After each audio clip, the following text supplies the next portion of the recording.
Welcome back to AI.Code.Cast. Today, we're going to be tackling a problem that's as puzzling as it is fun. It's called the bulb switcher problem. I love this one. Yeah, and you know what? You have a row of light bulbs. They all start off, and then you making passes down the row. On each pass, let's say pass I, you toggle every ith bulb. The challenge is figuring out how many bulbs are on after all in passes. Yeah, it's a classic problem, and it really shows you how different a straightforward approach and a really clever solution can be. Exactly. And at first you might think, well, why don't we just simulate the whole thing? You know? Right. We will talk about that brute force method, but there's a much more elegant solution waiting for us, one that uses some number theory and the power of square roots. I love how this problem seems so simple on the surface, but it really makes you think about patterns and mathematical relationships. It's a great example of how computational thinking can lead to some really surprising discoveries. Okay, so let's walk through that brute force approach first. If we were to actually simulate this bulb toggling, how would we go about it? Well, you could imagine having like a list or an array Right. to represent your bulbs, Okay. where each element is either true for on or false for off. You'd start with all of them set to false, and then for each pass, you'd go through the list and flip the state of every ith bulb. Okay. Makes sense. Yeah, so on the first pass, you'd flip all the bulbs to true. On the second pass, you'd flip every second bulb. Exactly. So bulbs 2, 4, 6, and so on. Yeah, And you keep doing this for all in passes. exactly. And at the end, you just count how many true values you have in your list, and those are your bulbs that are on. This approach is pretty easy to understand, but it feels like it wouldn't be the most efficient way, especially if we had a lot of bulbs. Yeah, you're right. In terms of time complexity, this brute force method is ON2, which basically means the time it takes grows quadratically as the number of bulbs goes up, Right. which can get slow really fast. So there's got to be a better way. Before we get into that better, more efficient solution, did you notice any patterns when you were simulating this, like which bulbs end up on? That's a great question, and that's where the aha moment comes in, right? The key is to realize that a bulb's final state, whether it's on or off, depends on how many times it was toggled throughout the entire process. Okay, so a bulb that's toggled an even number of times will end up back in its original off state. Exactly. Only the bulbs that are toggled an odd number of times will be left on. Now think about the factors of a number. Okay. Like, for example, the factors of 12 are 1, 2, 3, 4, 6, and 12. Mm. These factors actually represent the passes during which bulb number 12 would be toggled. Interesting. So bulb 12 would be toggled on pass 1, 2, 3, 4, 6, and 12. That's 6 times, which is an even number. Mhm. So it ends up off. Exactly. Now let's think about a perfect square, like 9. Okay. Its factors are 1, 3, and 9, right? Yeah. That's an odd number. Right. And this pattern holds for all perfect squares. They always have an odd number of factors. Why is that? Why do perfect squares always have an odd number of factors? It's because of their square root. Think about pairing up the factors of a number. So for 12, you compare 1 and 12, 2 and 6, 3 and 4. But with a perfect square like 9, when you get to its square root, which is 3, you're pairing it with itself. Right. And that kind of lone factor is what makes the total count odd. That makes so much sense. So in our bulb problem, only bulbs at positions that are perfect squares will end up on. You got it. And this leads us to our really elegant solution. Wait, so you're saying we can find out how many bulbs are on by figuring out how many perfect squares there are up to n? You got it. And finding the number of perfect squares less than or equal to n is pretty simple. All you need to do is, Take the square root of n. you're quick. You calculate the square root of n and then you round it down to the nearest whole number. And that's your answer. Wow, that's amazing. So instead of simulating the whole thing, we just need to do a single calculation. Exactly. And in terms of time complexity, the solution is O1, which means constant time. It doesn't matter how many bulbs you have, the calculation will take the same amount of time. I'm blown away by how some number theory can give us such a shortcut. Let's dig into the solution a bit deeper after a short break. Welcome back to AI.Code.Cast. We just uncovered this Super clever square root solution to the bulb switcher problem, and I'm still amazed by it. It really shows just how cool it is to understand, like, the math behind the scenes, you Yeah. know. Sometimes the best solutions, the ones that are really efficient, come from these insights that you might not see right away. Okay, so let's dive into this square root solution a little bit more. We've said that it works because perfect squares are the only ones that have an odd number of factors, and that directly means, those bulbs are going to be on in our problem. Yeah. But how would we, put this into practice? Like, if we were writing pseudocode, how would that look? So imagine we have a function we can call it count bulbs. Okay. And this function, it takes one input. We can call it n, and that's the number of bulbs we've got. Right, and n also tells us how many passes we're going to make, right? Exactly. So what's happening inside this function? Like, what's the magic happening in there to give us our answer? The cool thing is the core of the solution is like just one line. You just calculate the square root of n, and then you round that down to the nearest whole number. That's all it is.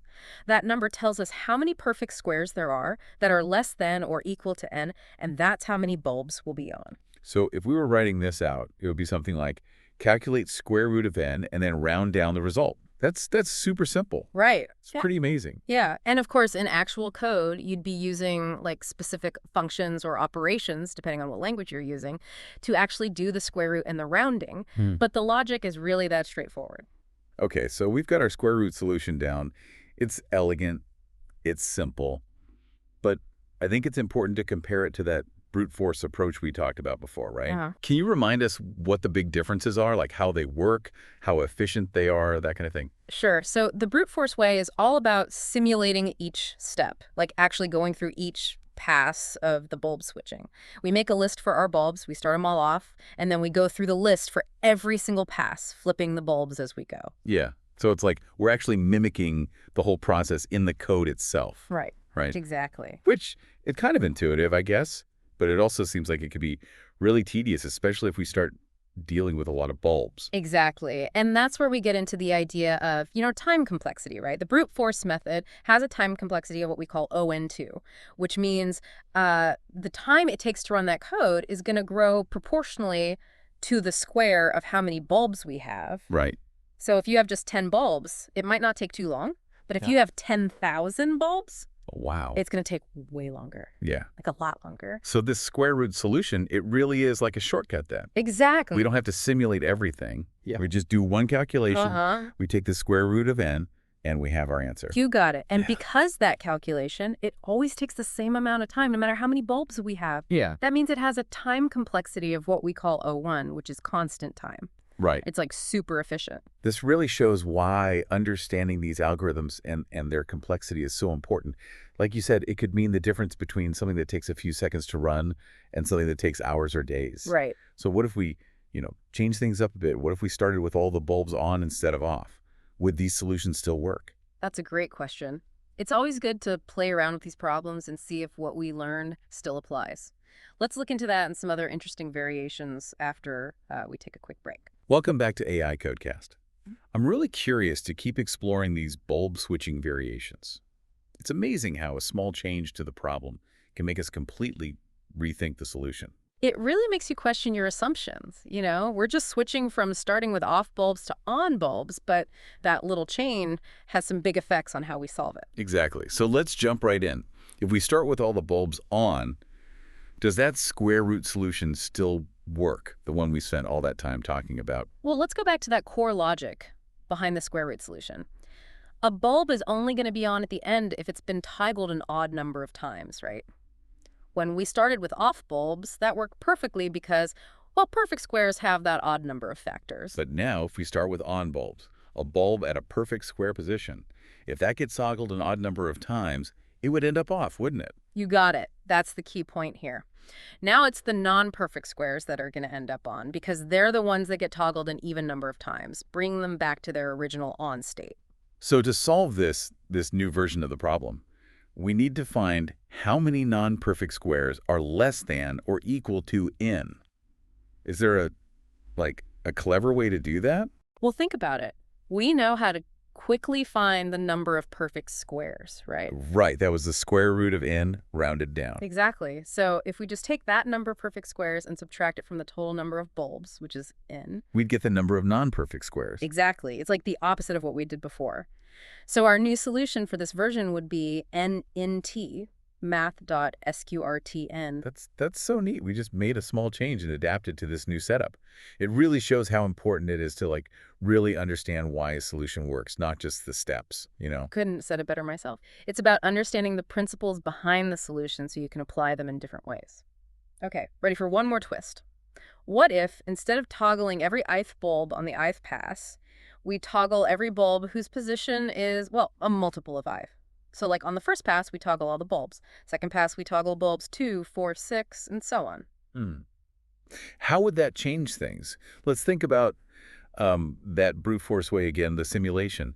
Would we still be able to use that same loop structure? We'd have to change how that inner loop works. Instead of just going up by random every time, we need to check if the bulb's index, its position, is divisible by random. So the inner loop would be like, for I in range, if I plus 1% random is 0 bulbsy, go Yeah. sopals, not bulbsy. So we're using modulo percent to check for divisibility. Exactly. That makes sure we're only toggling the right bulbs based on this new multiples rule. Okay, that makes sense for the brute force approach. But the big question, can we still use that square root shortcut in this case?